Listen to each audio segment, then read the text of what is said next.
What's up guys, Cody from Full Focus, and today we're going to teach you the curb nudge tutorial. So a curb nudge is one of the most basic and important skills of any ONEWHEEL rider. Instead of having to reach a curb, pick up your board and walk up the curb, you can just nudge up and keep going without having to stop. This saves you a lot of time and effort, and is also the basics into leading into many different tricks. So your first step is to just get comfortable with the board. Be sure you're able to turn and ride around smoothly and be able to stop whenever you need to. Before even attempting a curb nudge, you can practice the movement on the ground. Stand on the board with the board off. You're going to push your front foot forward and then snap back instantly. If you do it right, you'll be able to make the board move. Make sure you're not pressing down, but forward. This is one of the most common mistakes that people make when trying to curb nudge. Now onto the actual curb nudge. Approach the curb with a decent amount of speed.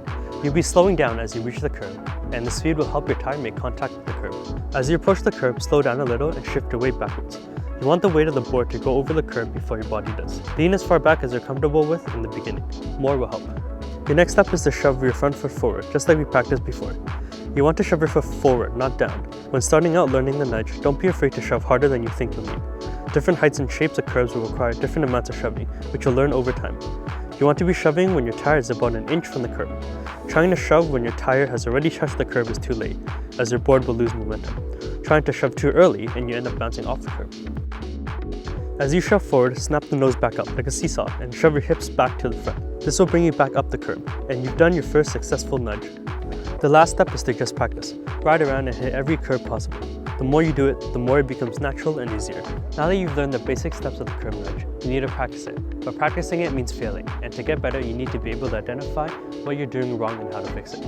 Here's a few common mistakes that everyone makes when they first try to learn the curb nudge. So the first most common mistake is that you're falling off the front of the board after you reach the curb. This usually means one of two things. You either have too much speed when you head into the curb, or you're leaning too far forward. Slow down a little bit and shift most of your weight backwards. You don't want your center weight over your front foot. You want it over the tire and your back foot. The next mistake is that you're stalling on the curb after you reach it. This is usually associated with not having enough momentum. The hardest part about the curb nudge is shoving forward hard enough.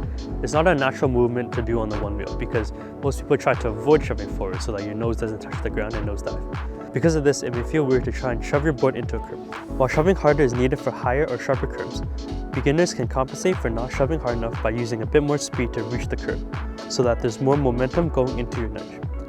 Another factor of momentum would be shoving down instead of forward. This is one of the most common mistakes that people make.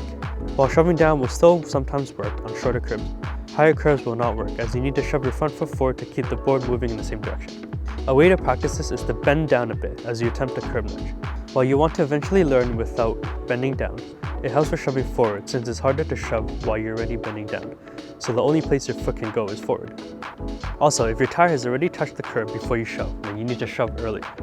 The third mistake is scraping the ground or stalling as you try to climb up. After you get the hang of shoving your foot forward, your board will start to climb up a bit more, but you still might be a little stuck. Because of this, you need to snap your nose up. A common mistake is people try to wait until they feel the board climb up the curb before they snap up. By then it's too late. As soon as you shove forward, you want to snap your nose up, just like a seesaw. It's the same movement just like when we practiced with the board off. You want to shove forward and then snap back instantly. Doing it faster will help. The last common mistake is bouncing off the curb. If your board is bouncing backwards off the curb, then you're shoving too early. Try to shove a little bit later. To recap, the curb nudge is usually broken into 3 different problems: leaning your weight far back enough, the timing of the shove, and shoving your foot forward.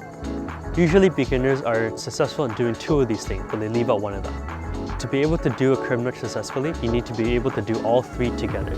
Keep working on these and you'll get the hang of it. Again, a curb nudge is super important and you want to practice this as one of your first skills that you learn after you get comfortable with the ONEWHEEL. If you have any trouble, be sure to leave a comment down below and we'll help you out. If you enjoyed this video and you want to see some more tutorials, also let us know what you want to learn next.